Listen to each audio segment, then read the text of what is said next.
Dédicacé à tous ceux qui viennent des petits patelins. Yo. Bonjour les gens des hauts. Eh oui, je suis en Thiérache. Chez moi, tu seras bienvenu chez moi. La Thiérache, ma terre, avec ses vallées verdoyantes et ses villages où il n'y a pas de réseau. Ces villages où il y a plus de vaches que d'habitants, ces villages que j'aime. Nous démarrons notre découverte plus exactement à Marly-Gaumont. Je vais aller à la rencontre de Camini, qui a fait le buzz en 2006 avec son clip de rap rural où il explique avec humour son enfance en Thiérache. Il nous expliquera comment il imagine mon avenir. La 2 chevaux nous montrera qu'elle a toujours 20 ans. Et vous verrez que les chevaux, il y en a bien plus que 2 à l'hippodrome de la Capelle. Alors, bienvenue dans mon retour en Thiérache. Sommaire! Bernadette et Claude vont nous faire valser à la Neuville-et-Doran. Maxime va me faire redécouvrir en 2 chevaux Charleston les chemins d'école de mon enfance. La MFR de Beauregard va nous ouvrir les portes de son école, formatrice de futurs champions. Brigitte va nous expliquer comment son élevage d'alpaga s'est adapté au climat de l'Aisne. Jean-Michel va nous faire découvrir l'abbaye de Saint-Michel, lieu incontournable de la culture baroque. Entrez. Bonjour, Bonjour. je cherche Camini. C'est toi, Camini. Non, mais Camini 2006-2007, là, qui faisait le buzz avec la chanson Marly-Gaumont. Camini le jeune, quoi, si je puis dire. Bah écoute, si tu veux le trouver, allez chez lui, je pense, dans sa maison d'enfance. Merci. Salut. Ah, monsieur le maire. Camini. Bonjour, je cherche Camini.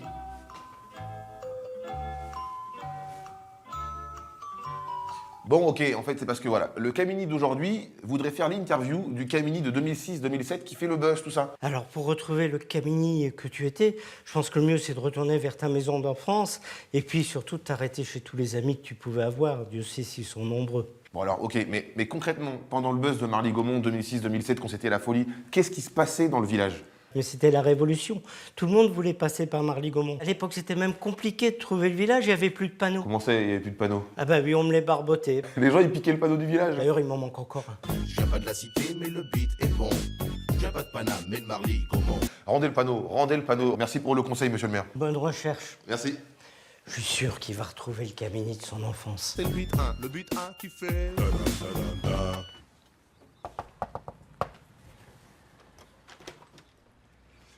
Bonjour, Bonjour, excusez-moi, en fait, je cherche Camini. c'est Camini, il me semble bien que je l'ai devant moi en ce moment. Non, mais en fait, en gros, je cherche à faire l'interview du Camini de 2006-2007. Bah, il faut vous vous rendre à la maison qui se trouve à côté du monument aux morts là-bas. Ouais. Vous ne trouvez pas qu'on se tient la main vachement longtemps quand même? Oui, comme les présidents, c'est ça. Ouais, comme le président, c'est vrai, oui. Mais je vous reconnais, c'est vous en fait, dans le clip, comme ça, en haut de la fenêtre, comme ça, qui fait comme ça et tout. C'est bien ça. C'est Monsieur Beaujeu. Monsieur Beaujeu, Je c'est suis ça. un grand fan, Monsieur Beaujeu. Je vous fais un bisou. En tout cas, merci. Merci aussi. Merci, madame. Bientôt. Bisous. À bientôt. À bientôt, hein. On sera Merci. content de vous revoir. Ça marche. À bientôt. Là-bas, y a rien, c'est des pâtures. Des fois, y a un match de foot le dimanche. Le stade, c'est une pâture sur lesquelles les lignes sont tracées, les buts sont montés et les filets. Et dans l'équipe du coin, y a toujours un mec qui se fait surnommer Kéké. Allez, Kéké! Allez, Kéké! Si c'est pas Kéké, dans l'équipe d'en face, y a toujours un mec qui s'appelle Biquet. Allez, Biquet! Allez, Biquet! Une journée type dans le coin, le facteur, un tracteur et un rien.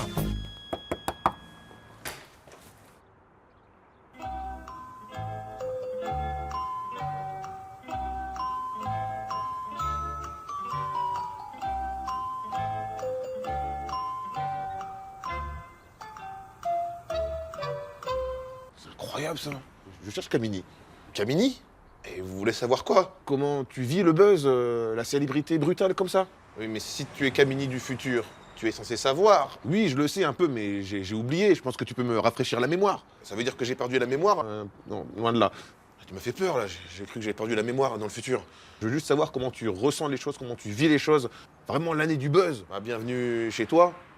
Bienvenue chez moi. Bienvenue chez nous. Allez, viens. Donc dans le futur, ça veut dire qu'ils ont fait quoi? Une machine à remonter le temps? Ou comment ça marche? Ah ouais, la technologie, mon pote. C'est fou ça. Bien Camini, merci déjà de m'accueillir chez toi. Ben, je t'en prie, hein, t'es aussi chez toi. Enfin, merci de s'accueillir en fait, au final. On s'accueille tous les deux. Bah, c'est comme chez toi. Ok, on va faire l'interview. Camini, comment vois-tu l'avenir dans 10 ans? Ben, dans 10 ans, j'espère que je continuerai à vivre de ma passion, la musique, l'artistique, à continuer à être dans le monde du spectacle. Et si vraiment j'arrive pas à en vivre et que ça doit s'arrêter, ben, je pense que je reprendrai les études de médecine. Très belle ambition, mais je te rassure, tu n'auras pas besoin. Ah, ok. Le bilan autour du buzz, comment est-ce que tu le vis, toi? Ben, la notoriété, comme ça, brutale, ça fait toujours bizarre. Hein. Les gens t'arrêtent dans la rue, ils te reconnaissent et tout. Des fois, ils te posent des questions bizarres. Hé, Camini, quoi? T'es Camini? D'ailleurs, je me demande même comment ça va s'arrêter. Mais après, la célébrité, c'est une relation de cause à effet. C'est-à-dire qu'à un moment, tu fais quelque chose, tu passes à la télé, les gens te reconnaissent. C'est pas de toi quelqu'un supérieur aux autres gens, quoi. Et ton rap de Marly Gaumont a été inspiré par ton enfance en tirage. Marly Gaumont, quand j'étais petit, c'était génial parce que j'avais mes frères et sœurs, hein, on était quand même beaucoup, c'est la vie à la campagne. Après, le truc qui était plus compliqué pour moi, j'étais le seul noir, donc je subissais un peu parfois, et très souvent même, les moqueries des camarades, et c'était ça qui était assez pesant sur du long terme. Comment est-ce que tu vois l'avenir? Un beau gosse, en tout cas, j'espère que je serai toujours beau. Et si tu t'imagines dans le futur, à ma place, aujourd'hui, qu'est-ce que tu ferais? Vivre de l'artistique, tout simplement. Moi, ce qui m'intéresse, c'est l'artistique. Alors après, il y a plusieurs formes d'artistique. Hein. Ça peut être du théâtre, du cinéma, tout ça, quoi. Écoute, Camini, merci pour l'interview. Et t'inquiète pas pour ton avenir en télé, je m'en charge. Dédicacé à tous ceux qui viennent des petits patelins. Ces petits patelins paumés, pour qui personne n'a jamais rappé. Même pas un flow. Ces petits patelins paumés que même la France, elle sait pas qui sont là chez elle. Les petits patelins paumés que personne ne connaît, même pas Jean-Pierre Pernaut. Ouais, c'est comme ça qu'on danse maintenant. Ils appellent ça le dab. L'été dansant à la campagne. Des centaines de personnes qui se réunissent chaque week-end pour profiter de la danse et retrouver une seconde jeunesse sur des airs d'accordéon. Ça, c'est vrai, ça. Bah oui, c'est vrai. Et Jean-Claude et son épouse vont nous faire découvrir la préparation que nécessitent ces rendez-vous insolites. Je vous invite au lever du jour à la Neuville-et-Doran pour une soirée qui promet de durer jusqu'au bout de la nuit. Et t'es bon en plus, hein? Allez, bon. Bernadette et Claude nous ouvrent les portes du domaine des Comtesses situé à Lenouvion-en-Thiérache, à quelques kilomètres de la Belgique. Bienvenue dans le monde de la danse et de la bonne humeur. L'été dansant, c'est quelque chose qu'on a découvert au moment de la retraite. Vous avez la valse, vous avez la marche, le twist, vous avez le cha-cha-cha, vous avez le... Rock'n'roll. C'est un sport quand même. D'une part, pour s'épanouir, ça nous permet de se costumer, rencontrer un public divers et varié. Vous avez la musique dans l'oreille qui vous pousse à vous mettre sur la Ça piste. vous excite, c'est une excitation. Quand il est venu me chercher pour la première fois, j'avais accepté. Et la deuxième fois, je lui ai dit non. Et un jour, il m'a dit, mais pourquoi tu m'as dit non? J'ai dit, j'ai trouvé que tu étais trop jeune. Voilà. Et puis après... À l'issue d'un tango, on a réussi voilà. à conclure.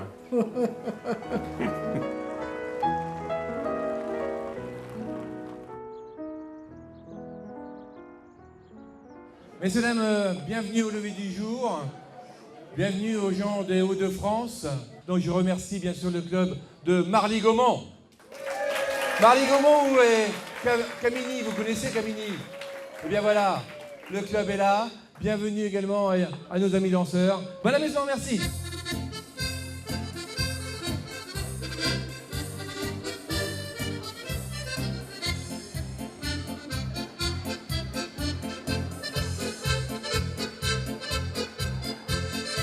Tout gamin, quand j'allais dormir chez mes grands-parents, mon grand-père se levait le matin et mettait l'accordéon. Et franchement, j'ai adoré l'accordéon. Je suis pâtissier de métier, tous les gâteaux qui sont faits ici sont faits sur place. Et la patronne qui est autodidacte au niveau de la restauration, qui pratique depuis 28 ans. Même si on n'a pas d'étoile, la seule étoile que j'ai actuellement, c'est la patronne. On a eu l'occasion de rencontrer beaucoup de monde depuis ces années, des gens qui sont arrivés avec un petit problème de santé, si ce n'est pas un gros. Dernièrement, une dame m'a dit, mais vous savez, depuis le temps qu'on vient chez vous, eh bien, le problème de santé s'est effacé. Comme je dis aux gens, on avait une épidémie avant que vous arriviez. Il y avait l'épidémie simplement du sourire et vous l'avez tous attrapé. Si on commence à toucher un petit peu aux retraites des anciens, c'est clair qu'on risque peut-être de voir disparaître notre clientèle. Les personnes âgées ont besoin de se divertir, ont besoin de sortir, ont besoin de voir du monde. On danse tous ensemble sans aucun problème, sans aucune remarque de qui que ce soit. Et ici, la gaguette de Thérèse et Eric, il n'y a pas mieux dans le secteur. D'ailleurs, je me demande même si, au niveau sécurité sociale, on ne pourrait pas avoir un petit cachet, nous, les organisateurs, puisque les gens repartent chez nous en pleine forme. Me voilà à Buire, à côté d'Hirson, où je vais rencontrer Maxime, un chien bien de chez nous, qui aime sa région et nous l'a fait découvrir en 2 chevaux Charleston. Et du sud jusqu'à la Manche, dans ma 2 chevaux Citroën. Maxime, comment allez-vous? Bonjour Camini, ça va bien et toi? Impeccable, hein? Waouh, mais elle est magnifique, elle Elle est toute belle, elle brille, et j'arrive même à me voir sur le capot comme ça, c'est incroyable. Moi j'ai envie de faire un tour à l'intérieur. On peut? Sans problème, je t'en prie, monte. T'es déjà monté en 2 chevaux? Alors je suis monté en 2 chevaux il y a très longtemps avec mon oncle Tonton Antoine qui en avait une. C'est le seul de ma famille qui avait une de 2, mais ça fait longtemps ça. Hein. Eh ben c'est parti. C'est que sur ça m'a dépanné dans la vie avec elle. C'était pas mon rose, non. Vous êtes né à Valenciennes? Oui, parce qu'il n'y a plus de maternité au Nouvion. Voilà, ah oui c'est vrai, c'est vrai. Oui. Il n'y a plus de maternité à Le Nouvion-Anti-Arrache, là où je suis né moi. Ouais. Donc alors école primaire à Le Nouvion-Anti-Arrache, Ernest Lavis. Oui. Ensuite l'école du Haut. Richepin. Richepin, voilà. Richepin. Ensuite, toujours à Le Nouvion-Anti-Arrache, le collège Colbert Quentin. C'est ça. Voilà. Et ensuite, le lycée d'Hirson, le lycée bleu, Jonokiri. Non, moi je suis allé au lycée de Landrecy. À Landrecy? Au lycée Duplex. Oh mon Dieu, mets-moi une musique triste, s'il te plaît, Didier. Elle était à Landrecy. Non, il faut aller à Hirson. Elle avait un double carbu, un double corps. Et c'est pour ça qu'elle avançait fort. Est-ce qu'il y a 2-3 endroits que vous préférez? J'aime beaucoup par exemple l'abbaye de Saint-Michel, parce que c'est un lieu où les premières pierres en fait ont été posées avant l'an 1000. Il y a un côté un peu mystique autour de l'abbaye et c'est vraiment chouette. Les gens n'imaginent même pas à quel point c'est une belle région et l'été, quand tu fais des balades en vélo, que c'est vallonné comme ça, c'est magnifique. Tu sais, nous, la plupart des gens qui viennent pour faire de la 2 chevaux, globalement, ils connaissent pas le territoire. Tu sais, ils viennent parce que ils ont vu que on leur proposait un rallye, alors en 2 chevaux, bien sûr. Et après, ils disent « Ouais, mais punaise, c'est vachement bien chez vous. » Ah ouais, c'est très beau, hein. D'où qu'on va? D'où qu'on va? Alors, on va à l'hippodrome international de la Capelle. Un jour, un gars est venu proposer de l'acheter. À lui, je l'ai jamais cédé, non.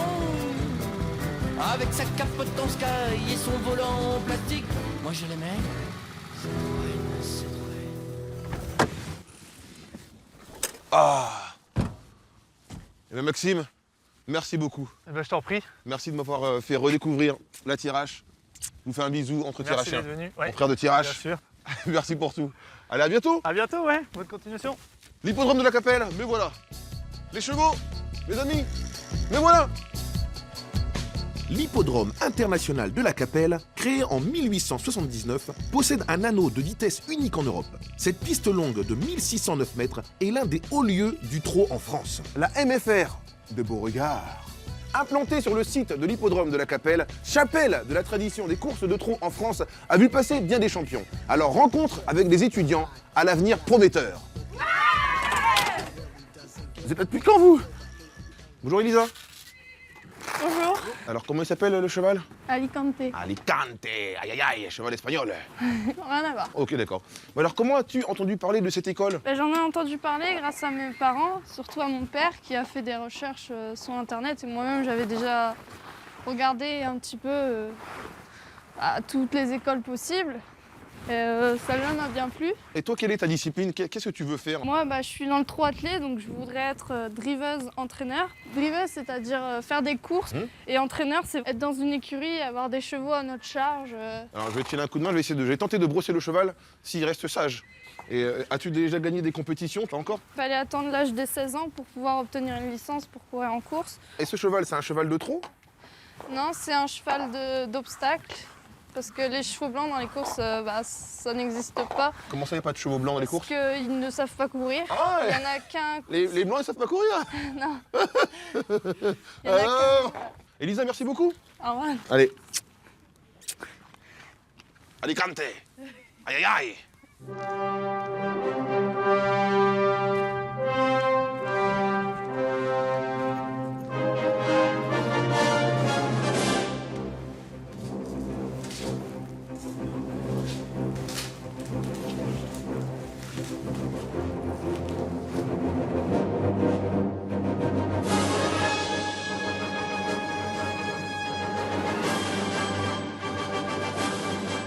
Maxime, Trotman, le super-héros.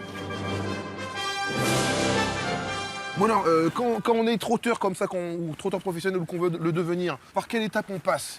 On passe par un bac pro. Ouais. Et après, on peut finir dans une écurie salariée et courir en course comme moi, je peux courir en course. Et donc, le cheval que tu vas monter s'appelle comment, là? Umpoko aujourd'hui. Umpoko? Oui, c'est ça. C'est quoi? C'est par rapport aux impôts locaux ou c'est comment? C'est toi qui as trouvé le nom, ça? Qu'est-ce que vous voulez gagner quand on est trotteur? Ah, c'est le Grand Prix d'Amérique. Le Grand Prix d'Amérique. Alors, le Grand Prix d'Amérique, je vous présente Maxime. Vous allez l'avoir dans 2 ans, 3 ans, 4 ans, 5 ans. Je sais pas ça prend combien de temps. Dans 6 mois, il sera là, Maxime. Trotman, le super-héros. Bonne séance alors, hein? Merci. Salut Maxime. Bon, allez, moi, direction la forge.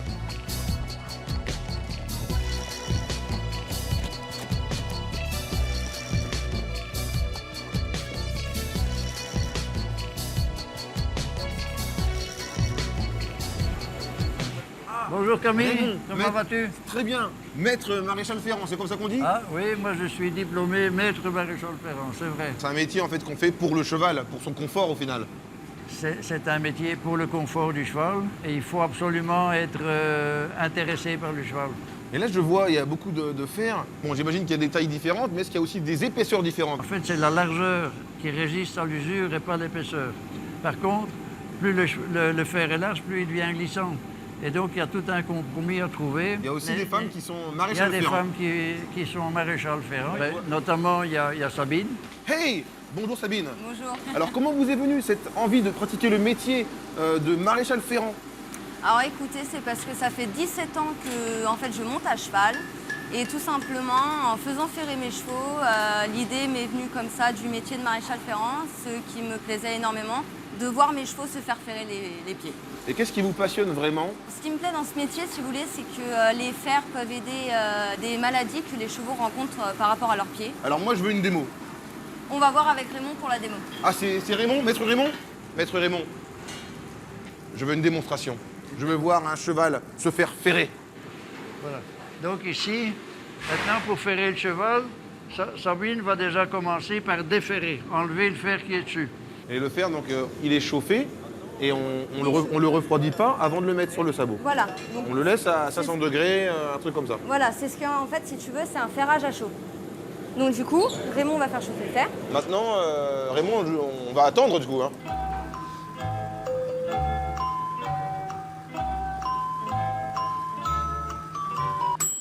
C'est cuit. Il va faire la tournure, donc une tournure exprès qui lui correspond pour lui poser à chaud, pour avoir en fait une bonne démarcation si tu veux sur le pied. Et ensuite, une fois que les modifications sont faites et que le fer est prêt, on le refroidit et on lui met sur le pied. Sabine? Oui. Après, c'est mon tour. Hein. Si je suis. Allez. Mais le problème, c'est que j'ai des grands clous. Merci, hein, merci à vous. Merci à toi. Merci beaucoup.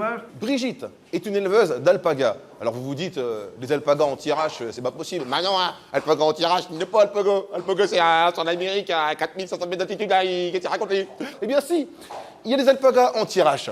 Quel est le point commun entre les hauts plateaux d'Amérique du Sud et les vallées verdoyantes de Thiérache? La température, le temps. Brigitte nous ouvre les portes de sa ferme à Sommeron pour nous faire découvrir un cheptel de bêtes pas comme les autres. Situé juste à côté de l'hippodrome de la Capelle, Sommeron est un petit village de l'arrondissement de Vervins. Rencontre avec Brigitte Châtelain et l'alpaga, un cousin du lama qui a posé ses valises sur les terres de Thiérache. Bienvenue dans mon élevage d'alpagas à la ferme de la Cour Farou. Voilà, donc les alpagas, à l'origine, c'est le Pérou. Donc ils vivent sur les hauts plateaux du Pérou, au moins à 4500 mètres d'altitude. Sur les hauts plateaux du Pérou, il fait froid, mais avec leur toison qui fait au moins 15 cm, ils n'ont pas froid. Par contre, ici, la tonte se fait au mois de mai, quand les beaux jours arrivent, parce que là, ils ne supportent pas du tout la chaleur. Vous avez 3 sortes de couleurs de toison d'alpaga. Donc là, c'est une couleur rose-grès. C'est très rare chez l'alpaga. Là, vous avez du blanc, blanc-beige, et puis après, là, c'est une couleur braune, c'est-à-dire marron foncé. On ne les brosse jamais, parce que si vous les brossez, vous cassez la fibre. Et puis ensuite, on les amène dans une filature, et puis on les transforme en pelote de laine. Ma toison, moi, je la donne à la filature de la vallée des Saules, qui se trouve à Solzoir, près de Cambrai. Naïka, viens, ma belle, viens. Allez, venez là. Allez, allez. Non, non, pas dans mon seau. Doucement. Voilà. Chut. Oui, ma belle, oui. Le lama est beaucoup plus grand que l'alpaga. La toison est différente aussi, parce que l'alpaga, sa toison est beaucoup plus belle. La différence est sur la qualité de la finesse. Allez, on y va. Doucement, doucement. On est allé dans un élevage qui se trouve dans l'Est, voir ce troupeau d'alpagas. Et puis là, il y avait plein de petits qui couraient dans la pâture et bien, on est tombé amoureux, quoi. C'était vraiment un coup de cœur et 3 semaines après, on avait acheté 2 alpagas. Et là, nous en avons une vingtaine. La naissance, ça va très bien. La femelle fait son petit debout, toute seule, il faut la laisser faire. Bien sûr, on voit s'il n'y a pas les petites pattes qui arrivent, eh bien sûr, il faut aller l'aider. Hein. Mais généralement, ça se fait tout seul. Mon plus beau souvenir, c'est la petite Karma qui est née. Et c'est une petite Appaloosa, c'est-à-dire une petite femelle qui a des taches et qui est très, très, très rare. Bon, la naissance a été un peu difficile parce qu'elle est née 3 semaines avant. Et elle était très faible, donc il a fallu, moi j'ai dû traire la maman pour lui donner le premier lait qui est le colostrum, hein, pour être immunisée contre les maladies. C'était une petite femelle qui a failli mourir, et donc c'est Karma. Maintenant, moi je suis en retraite, et voilà, les alpagas, c'est vraiment une passion. L'abbaye de Saint-Michel en Thiérache a été fondée en 945 sur l'emplacement d'un lieu de pèlerinage. Aujourd'hui, cette abbaye bénédictine est devenue le lieu de pèlerinage des amoureux de musique sacrée ancienne et baroque. Tous les ans, l'abbaye de Saint-Michel accueille un festival de musique baroque. Très belle acoustique. De juin à juillet, la crème internationale du baroque se donne rendez-vous ici en Thiérache. Jean-Michel Verneige, directeur artistique du festival, nous accueille ici à l'abbaye de Saint-Michel pour nous parler de sa passion. L'abbaye de Saint-Michel abrite également les grands orgues de Boisard de 1714. Je vous réserve une rencontre entre Delphine Collot, soprano française spécialisée dans le répertoire baroque, et Fabio Boninsoni, l'un des principaux clavecinistes et organistes de sa génération. Enfin, de sa génération.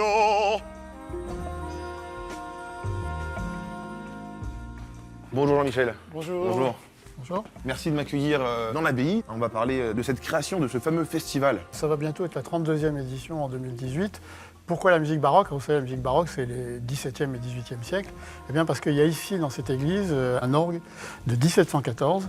Imaginez qu'on peut entendre aujourd'hui le son que Louis XIV aurait pu entendre s'il était venu ici un an avant sa mort. C'est quand même assez prodigieux.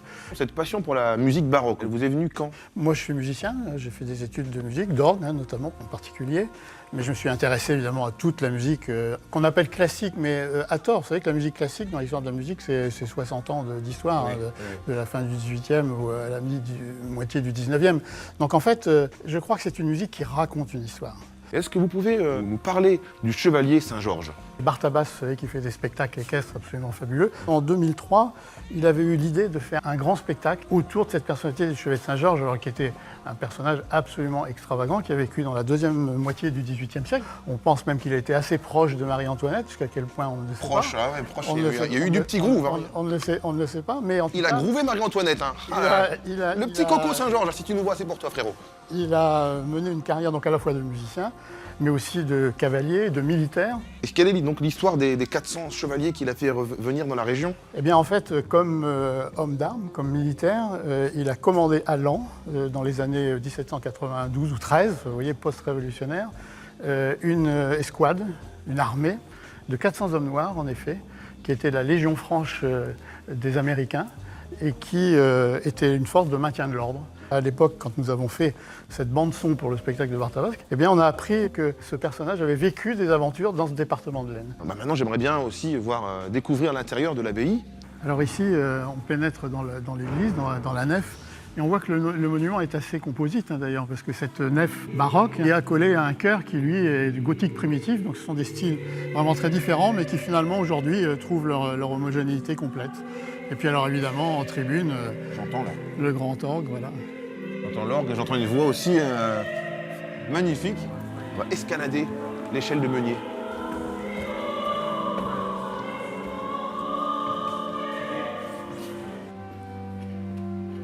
Bonjour Delphine. Ça va? Ça va très bien. Alors vous êtes professeur de chant Oui, baroque? J'enseigne au conservatoire à Saint-Quentin. Et non, je ne suis pas prof de chant baroque, mais il se trouve que dans mon expérience professionnelle, j'ai fait beaucoup de musique baroque. Fabio, est-ce que ce festival de l'abbaye de Saint-Michel, il a une particularité? Ce festival et cet orgue sont très liés, en fait, parce que le festival a commencé dès la restauration de cet instrument magnifique qui date du XVIIIe siècle et qui a été vraiment construit dans l'abbaye avec le son de l'abbaye dans la tête du facteur d'orgue. Et maintenant, c'est l'un des plus grands festivals de France. Comment on tombe amoureux, justement, et comment on décide un jour de se spécialiser dans le baroque? Quand j'avais 6 ans, j'entendais les orgues à l'église. Je demandais à mes parents de m'amener à avoir des cours d'orgue. J'ai senti de plus en plus une affinité spirituelle, si tu veux, avec le langage baroque, la musique baroque. Alors quel type d'exercice on peut faire pour se chauffer afin de faire un petit bout de chanson ensemble? C'est un petit extrait d'un petit motet de Couperin. On va le faire ensemble.